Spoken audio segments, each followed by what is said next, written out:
Hi, in this video, we're going to show you a way that you could set Ctrl+Alt+F4 to kill an active window rather than having to go to Task Manager and then right-click on that actual process and kill it. So this could come in very handy when you have an application that is hanging or has frozen, and then clicking on the X doesn't close it. Because like I said, you normally go to Task Manager, scroll down, find the process, right-click on it, and the task, and kill it that way. So this is just an easier way to do so. All right, so to do this, we're going to be using the free Windhawk app. So if you don't know what Windhawk is, you install it, and then you add mods to it. And then these mods can tweak the way Windows operates and looks. So not sure if it's worth, installing Windhawk just for this feature, but Windhawk does have a lot of nice mods that you might want to check out.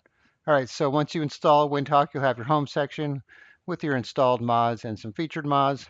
And then you have the Explore section where you could see some other mods, search for mods, come here and filter by, popular, newest, and so on.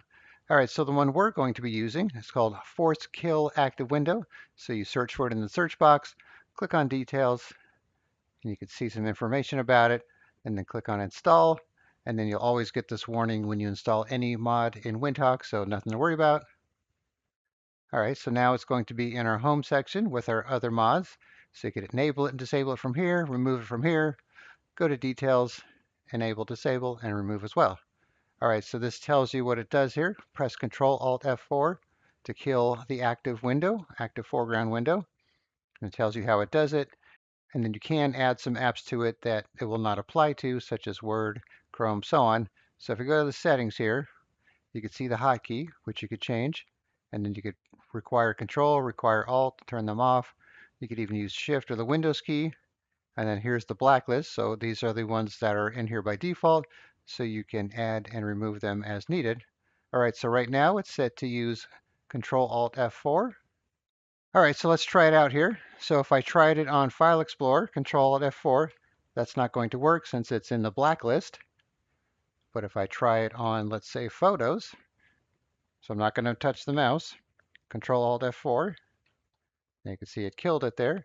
Same with Chrome, Ctrl+Alt+F4, and then if I try it with Word, that's in the blacklist, so that's not going to work for that. And of course, you could come back here, let's say, remove WinWord from the list, save settings.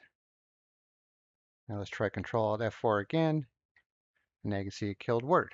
So this way you don't have to go to Task Manager every time to do it.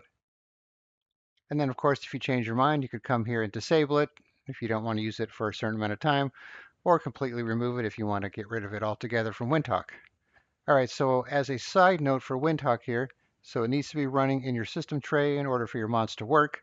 So if you ever find that your mods have stopped working, make sure it's running down here. And if it's not, just open the app from your start menu again and it should put it back. Plus it should be set to run when Windows starts so you don't have to come here and start your mods automatically. All right, so I will put a link in the description for Windhawk. Just do a search for Force Kill Active Window. In the Explore section, click on Details, click on Install, configure your blacklist if needed, configure your hotkeys if needed, and that's all there is to it. All right, thanks for watching, and be sure to subscribe.